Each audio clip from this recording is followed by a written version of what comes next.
Next na aking ipapakita ay ang ating itinanim na ampalaya na nag-start na siyang mamunga. Yes, meron na siyang bunga. Yan.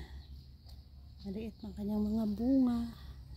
Pero makikita na rin natin na marami na siyang bulaklak.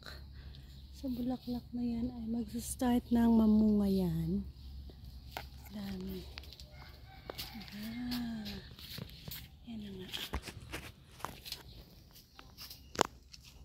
Medyo makapal na rin kanyang ang kanyang dahon. Marami na rin bulaklak. Ayan din oh. Ayan, naliit na bunga.